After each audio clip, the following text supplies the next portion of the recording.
Hello, welcome to the Dark Knight Toolbox. My name is Alicia, and today I'm reviewing a tool called A Course in Miracles.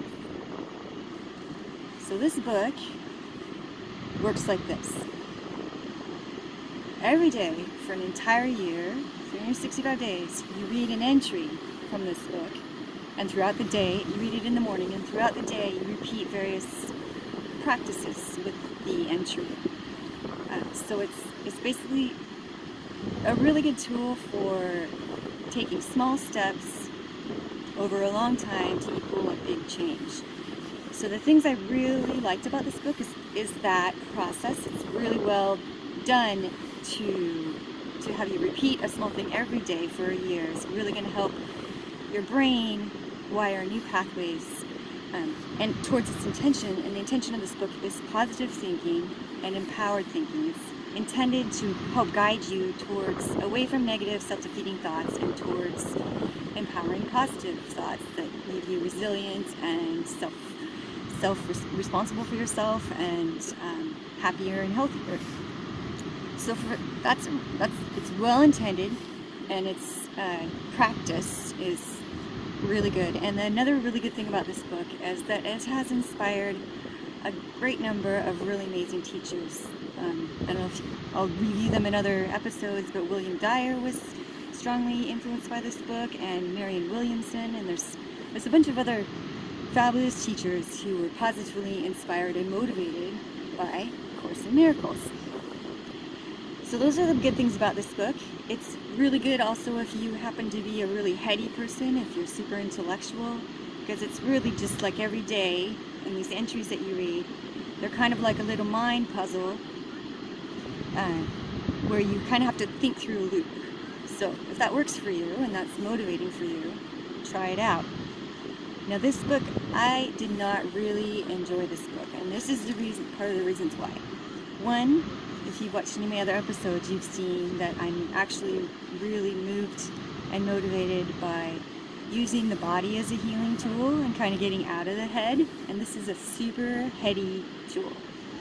Alright, so that was one detraction for me for a choice of tools.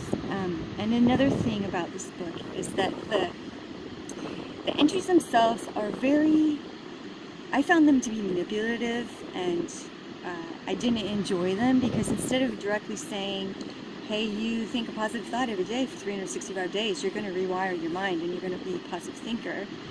Instead of saying that directly, they indirectly kind of jump you through these little mind puzzles and make you think through your negative thinking in a really roundabout, I found a really manipulative kind of way. It didn't really work for me, because I like things to be simple and direct and straightforward. But it might work for you in the way your mind works. So try it out. And the third issue I had with this book is that it's written in the similar language, that really old-fashioned language of like the Bible or the Quran or any of those older texts, in male-dominated language. So all the terminology is God, Son, Brother, Father, He, Him.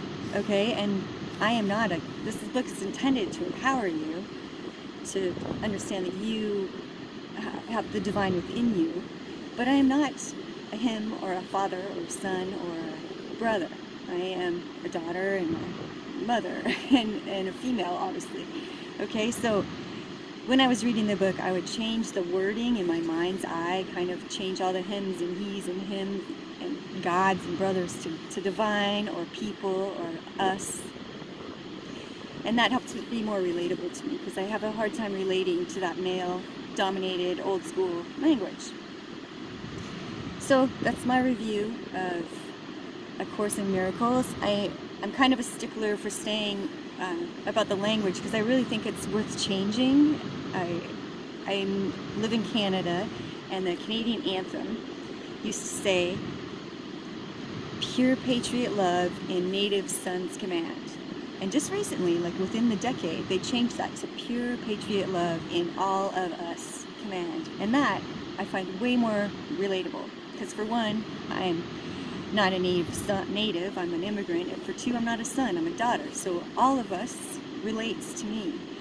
So if the authors of this book happen to see my review, if you simply did a find and replace of your text, and made a gender neutral Course in Miracles, I would buy it. And I would enjoy it a lot more than I enjoyed this tool. So, good tool for heady, old school thinking, kind of male dominated language intellectuals.